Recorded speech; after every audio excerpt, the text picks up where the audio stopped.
네, 그러면 먼저 오늘 이 플랫폼 연찬회가 어떻게 시작이 되고 어떻게 기획이 됐는가에 대해서 김대호 사회디자인 연구소 소장께서 조직위원회 대표에서 잠깐 인사의 말씀과 더불어서 설명을 해주시겠습니다. 박수로 모시겠습니다. 저희 감사합니다. 크게 두 갈래에서 이 얘기를 했습니다. 7공업 비전 정보 모임에서 지난 몇 개월 동안 매주 월요일 날 대한민국의 국가 비전 전략과 관련해서 매주마다 토론회를 가질 거예요. 거기서 이제 이런 내용들을 한번 해보자는 얘기를 좀 나눌 거예요. 또 한편 북촌학당, 김윤학장이라는 북촌학당에서 그때 이제 우리 김두수 선생하고 임성철 선생 등등 이 북촌학당에서 이런 논의들을 좀 해왔는데 그때 그러면은 일단은 7월달에 좀 작게라도 이 플랫폼 연찬회를 해보자 이런 논의들이 있었습니다. 그래서 그 두 갈래의 논의가 모여서 오늘 이런 자리를 만들었고요. 원래 제가 이제 사실은 이 얘기할 때 제가 아무래도 제일 먼저 이제 얘기를 꺼낸 사람인데 그 이 모임에서 근데 저는 사실은 이 얘기를 이남국 선생의 이남국 선생이 저한테 최초로 사실은 제안을 하셨습니다. 그때는 이제 강령연찬회였죠. 그래서 그걸 받아서 이제 두 갈래 모임에 대해서 제가 그 제의를 했고 또 흔쾌히 동의를 하셨고요. 그렇게 해서 시작이 됐습니다. 그 강령이라고 하는 게 원래 플랫폼인데 한국에서는 강령에 대해 가지고 그렇게 깊이 고민하지도 않고 진지하게 생각하지도 않고 그러다 보니까 강령을 이렇게 걸면은 워낙 오염이 돼 있어 가지고 그래서 애초에 우리들의 어떤 대한민국의 어떤 그 새로운 어떤 국가 질서를 어떻게 짜야 될 거냐라고 하는 이 고민이 희석되거나 왜곡되기 때문에 저희가 강령이라는 말을 그냥 사실상 폐기하고 플랫폼이라는 말을 쓰게 됐습니다. 그래서 이제 이 자리에 오셨는데 오늘 이남국 선생님께서 최초 제안자이신데 저기 멀리 장수에서 오셨습니다. 네, 감사합니다. 오늘 그 미래 플랫폼 연찬회 여는 말씀으로 우리 김대호 소장님께서 말씀해주신 그 이남국 선생님께서 해주실 텐데요. 연찬문화연구소 이사장님이십니다. 네, 우리 박수로 모시겠습니다. 저는 스스로를 요새 인문문가라고 이렇게 자기 정체성을 밝히고 있습니다. 요새 어제 결혼식 주례 같은 데도 제가 가끔 가서 주례 소개할 때 사회자가 뭐라고 소개할까요? 물어보면 내가 인문문가라고 이렇게 당당하게 이야기합니다. 근데 이게 아직 이 말이 좀 익숙하진 않아요. 그래서 번번이 그렇게 말해도 사회자는 고쳐서 소개합니다. 인민운동가. 그럼 다시 내가 이제 수정을 합니다. 나는 인민운동가가 아니고 인민운동가다. 사실 제가 예전에 뭐 인민운동을 조금 했던 경험도 있고 하다 보니까 잘못하면 오해받을까봐 그렇게 좀 고쳐서 이야기합니다. 지금 전라북도 장수에 10년째 지금 살고 있습니다. 현재 하는 일은 아까 말씀드린 대로 인문운동을 좀 하는 편이고요. 연찬문화연구소라 하는 연구소를 하고 있습니다. 장수에.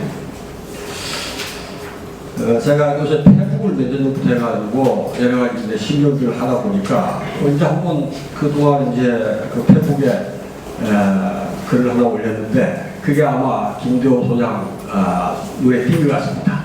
그래서 졸지에 제가 이제 첫 발제자가 됐는데 얼마 전에 제가 이제 시골에서 버스를 타고 시외버스를 타고 일산에 갈 일이 있었습니다. 일산에. 그래서 일산에 버스를 타고 처음 이렇게 버스를 타고 왔더니 그 도로가 이게 한강을 쭉 끼고 가더라고요. 그게 88도로입니까? 네? 자유로. 아니 여기서 여기 서울에서 이렇게 88 그저 한강을 끼고 가는 그게 자유예요? 예. 그게 가면서 그때 마침 해가 미연에 달무렵인데 그게 한강이 너무 햇빛에 반짝이는 모습이 아름다워요. 한강만 아름다운 게 아니고 그 한강 너머로 보이는 이게 그 스카이라인이 아니고 그 빌딩 라인이 저렇게 아름다운 거예요. 근데 제가 사실은 이제 해방동입니다. 저 같은 해방동 입장 또 저는 대학 시절에 서울에서 어디서 좀 살았는가 하면 지금 마포대교에 있는 그 마포강의 뚝방에서 살았습니다. 뚝방촌 그 뚝 밑에 거기 살았던 그런 기억도 있고 하다 보니까 참 여러 가지 정말 이게 뭐랄까 감개라고 할까 이런 게 막 마음에서 이렇게 나오는 거예요. 그 빛나는 한강 그 저편에 참 대단한 위용으로 이렇게 들어선 서울을 보면서 우리가 여기까지 왔구나 하는 생각이 났습니다. 여기 대부분 아마 제 연배 되는 사람은 별로 안 보이는 것 같습니다만 제 나이 때가 되면 그런 심정이 듭니다. 이 나라가 여기까지 왔구나. 지금 요새 좀 나라가 어렵다 보니까 우리가 참 형편없는 나라를 생각하는 경향도 좀 있습니다. 근데 제가 이제 이 말씀을 드리려면 대단하다는 거예요. 우리가 사실은 짧은 시간에 이룩한 게 대단합니다. 제가 자세히 연구를 한 사람은 아니지만 아마도 서구 제국 미국 밖에서 그리고 일본을 제외한 아시아, 아프리카 다른 지역에서 한국만큼 빠른 시간 안에 성취를 이룬 나라가 없습니다. 대단합니다. 그런데 이런 나라가 이게 지금 여러 가지 어렵습니다. 잘못하면 좌초할지 모르겠다는 생각까지 듭니다. 심하게 보는 사람들은 망할지 모르겠다는 생각도 하지만 저는 그렇게까지 보진 않지만 상당히 침체되진 후퇴할 가능성이 있다. 이런 그 생각이 많이 드는 거예요. 만일에 저렇게 그날은 감사합니다. 제가 일산까지 가면서 들었던 감사예요. 만일에 이 정도까지 왔는데 여기까지 왔는데 여기서 주저앉아가지고 정말로 쇠퇴기로 간다 하면 이건 정말 천추에 되겠다 이런 생각이 많이 들었어요. 그래서 사실은 몇 년 전부터 제가 인문론가 입장에서 여러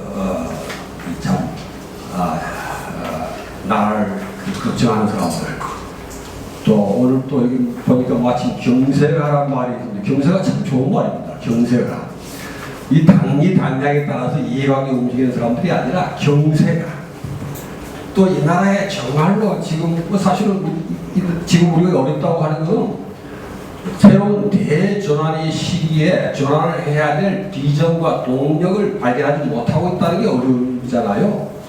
다 어려움 다른 게 아닌 것 같아요. 사실 나라가 형편없는 나라가 아니고 대단한 걸 달성한 나라인데 다음 단계로 가야 될 비전과 그리고 그걸 만들어갈 동력을 발견하지 못하고 있다. 이런 어려움인데 그래서 저는 또 이 경세가와 담론 생산자라고 하는 면에서 이야기 좀 하고 싶은 거예요. 아마 여기 지금 상당히 그 경세가나 담론 생산자에 해당하시는 분들이 많이 계실 거 믿기 때문에 생각하기 때문에 이런 말씀을 더 드리고 싶은 겁니다. 얼마 전부터 저는 오히려 이제 현실 정체에서 떠나 있고 하다 보니까 모르겠어요. 이게 저한테는 보이는 미래가 좀 어떤 미래가 보여올 때가 있습니다. 이게 제가 예언자라고 하는 이야기가 아니라 근대 100년의 한국 정치가 수렴해야 될 방향이 좀 보이는 것 같아요. 보이는 것 같아요. 그러니까 근대 100년이라는 건 제가 대초 3.1운동서부터 좀 기점을 잡아서 생각을 하고 있습니다. 근대 100년의 한국 정치, 한반도의 정치가 지향해야 될 점이 뭐냐라고 하는데 그게 수렴하는 방향이 좀 보이는 듯한 그런 그 느낌을 받습니다. 그게 뭐냐면 저는 합작과 연정이다 이렇게 생각합니다. 이게 합작과 연정이라고 하는 게 합작은 많이 들어본 말이거든요. 이게 좌우 합작이라는 말을 통해서 많이 들어봤고 연정은 연방정부가 아니고 연립정부입니다. 연합정부. 이게 줄여서 그냥 합작과 연정이라 하니까 어떤 것들은 왜 그 낡은 단어를 쓰느냐. 합작 깊게 보면 단어가 아니에요. 오래전에 어떤 용어고 실패하는 경우가 많은 단어인데 그걸 쓸 필요가 있느냐.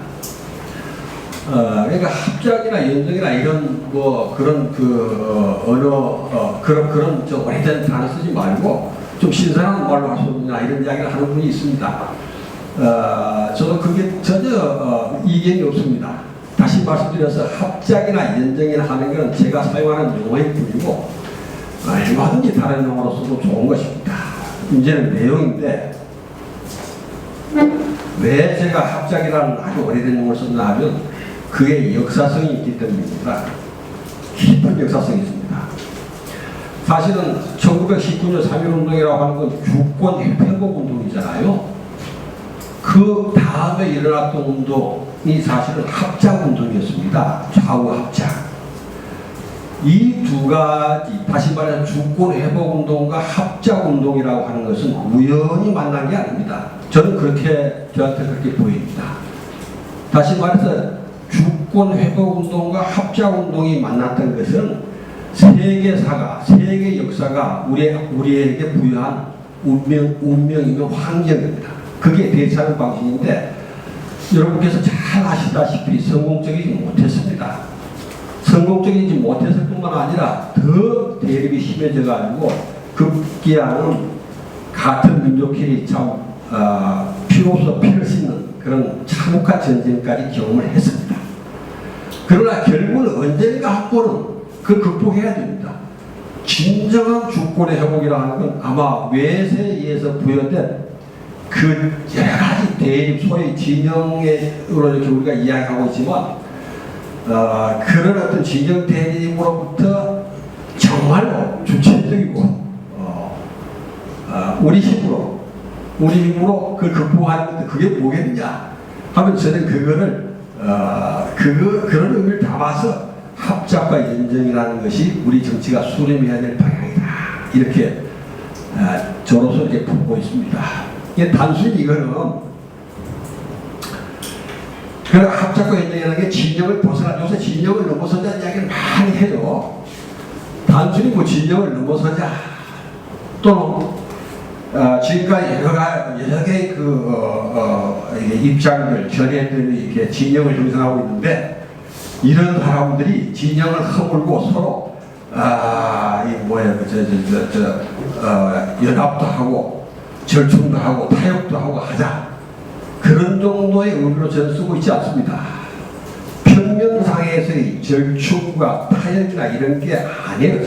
사실은 우리가 그런 역사로 주어진 우리 운명을 이렇게 정해간다고 하는 의미에서의 합작과 연정을 말할 때 그것은 평면상에서의 절충이나 타협이나 무슨 이런 게 아니고 입체로 뛰어오르는 것입니다. 이게 가능할 것이냐 하는 건데 말들은 무서워합니다. 지금 사실은 뭐 요새 합의제 민주주의, 다당제, 연합정부, 여러 가지 헌법 개정에 대한 논의도 많고 그렇습니다만 저는 그 헌법 개정이라든지 제도의 어떤 변화도 굉장히 중요합니다. 그러나 그보다 저는 오히려 더 중요하다고 생각하는 것은 실질적인 의지와 능력입니다. 이게 합작과 연정, 표현은 여러분께서 편리하신 대로 생각하셔도 됩니다. 저는 그렇게 표현해요. 합작과 연정을 뭐 제도로 이렇게 헌법을 통해서 뭘 한다는 것도 대단히 중요하지만 그보다 더 중요한 것은 실질적인 의지와 능력인데 실질적인 의지와 능력이 없으면 예를 들어서 합의비라에서 의원대가 제가 좀 만들어 놓으면 잘 될 것 같습니까? 심각한 리더십의 부재에 빠지고 맙니다. 이게 사실은 제가 헌법이나 시스템의 중요성을 경시하자는 이야기 아니에요. 진짜 중요한 건 어떤 시스템, 어떤 제도, 어떤 헌법 안에서도 실질적으로 그 의지와 능력이 작동돼야 된다는 거예요. 그럴 때 지금 현실 정치에 몸을 담고 있는 사람들은 하기가 힘듭니다. 말은 해도. 왜냐하면 전부 이해관계에 걸려있어요. 권력과 이해관계에 어떻게 보면 지배를 받고 있기 때문에 실제 어렵습니다. 그럼 누구한테 우리가 하느냐 하면 현실적으로는 그런 이해관계 속에 깊이 들어가 있지 않으면서도 진짜 나라의 미래에 대해서 어떤 비전과 어떤 동력을 이렇게 생산하고 싶어하는 경세가들과 담론 생산자들의 눈이 돌아가는 겁니다. 이분들이 적어도 지금 현재 대전환 이후에 나타날 나라의 어떤 미래 비전과 그 동력을 발견하는 데서 우리나라에 아마 여러분들께서 지금 그걸 깊이 보시는 분들은 다 아마 손바닥에 드러나듯이 다 알고 있을 겁니다. 무한과 어떤 생각하는 건지. 적어도 한국의 유수한 정세가 담론가들은 서로가 알고 있는데 이런 분들이 어떻게 총강령 하나를 만들어낼 수 없다면 진짜 희망이 없습니다. 그래서 저는 그런 의미에서 그때 페북에 한번 저 답답한 신청을 올렸다가 우리 김소장한테 그래. 제가 연찬에 대해서 간단히 말씀드리면 제가 이 담론 생산자들이나 이 경제가들 이야기를 가끔 제가 요새 페북을 통해서 많은 정보를 얻고 있습니다. 대단한 분들 많습니다. 그 뭐랄까 통찰력이랄까 신념 어떤 그런 경륜이 대단한 분들이 많은데 2%가 부족해. 2%. 근데 2% 부족한 말 하잖아요. 다 누가 될 것 같은데 못 되면 안 되는 거예요. 근데 저는 2% 부족보다 솔직히 말하면 20% 부족합니다. 그게 뭐냐면 지혜를 모아서 힘을 합하는 능력이 정말 안 돼요. 근데 이거를 변화시키지 않고서 정말 아주 대단한 통찰력과 대단한 경륜을 가진 그런 좋은 우수한 지혜의 머리들이 이 나라가 위기에 처하고 나라가 어려움을 처할 때 별로 큰 도움을 쓰지 못하고 말수가 있겠다. 정말 안타까운 일이라는 생각이 들어서 제가 연찬회라는 형태가 어떠냐라고 한번 소개를 드렸던 것입니다. 일반적으로 토론도 이게 서로 뭔가를 탐구하는 과정인데 토론은 어떻게 되기 쉬운가 하면 누가 오느냐 하는 것으로 다투는 것으로 끝내기가 쉬운 게 토론문화입니다. 누가 오느냐. 누가 오느냐 하는 것은 각자 토론에 참가하는 사람들이 각자가 자기가 진실을 알고 있다.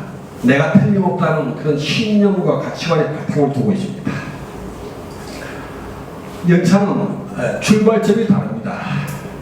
누가 오느냐 하는 식으로 서로 이렇게 마주보고서 하는 방식이 아니고 같은 방향을 바라본다고 생각하시면 됩니다. 같은 방향을 바라보면서 누가 오느냐가 아니라 무엇이 오느냐라고 탐구해가는 과정입니다. 요거 우선 시간이 벌써 10분 지나면 짧게 말씀드리면 그 과정에서 우리가 지금까지 참 어려움이 왜 오느냐 이게 그동안에 여러 가지 토론 문화라는 게 기본적으로 쓰이는 게 큰 착각 위에 서 있습니다. 자기가 알고 있는 지식, 경험, 가치관, 신념, 경륜 이런 것들이 틀림없다고 생각할 때라야 이런 것들을 활용할 수 있다고 생각했습니다. 이게 착각입니다. 길게 말씀 못 드리지만 그 활용하는 게 아니라 이게 틀림없어 하는 순간 활용이 아니라 지배됩니다. 지배되니까 그 지배되는 저거 어떻게 나타납니까? 그런 담론, 그런 이상과 그런 입장의 대립 때문에 엄청난 비극들을 많이 경험하지 않습니까? 어떤 사람들이 신념이 강하고 가치관이 뚜렷하고 이런 사람들에 의해서 발생합니다. 그래서 이게 착각이라는 거예요. 오히려 우리 인간은 사실 그 자체를 인식할 수 있는 존재가 아닙니다. 우리가 뭘 안다 하고 하는 건 사실은 자기의 감각과 자기의 판단에 의한 것일 뿐이고 실상 그 자체는 알 수 있는 존재가 아닙니다. 알 수 있는 존재가 아니라는 것을 자각하는 바탕에서부터 탐구해 가는 것입니다. 그걸 저희는 이제 연찬이라고 부르는, 연찬도 얼마든지 다른 이름으로 불러줬습니다. 그래서 사실은 대단히 훌륭한 그 능력과 식견을 가진 우리의 경세 담론가들께서 약간 그 탐구의 방향에 대한 것에 보다 더 지적인 능력을 이렇게 쓰신다고 보면 대단히 훌륭한 성과를 내실 것이다. 그리고 거기서 어떤 성과가 나오면 향후 한국의 정치 정세 변화에서 대단히 큰 역할을 할 수 있을 것 같아요. 그래서 제가 오늘 참 이렇게 뭐 저를 이렇게 특히 뭐 이렇게 초대해서 막 발제자까지 이렇게 해주셔서 감사하고 고맙습니다. 감사합니다. 예.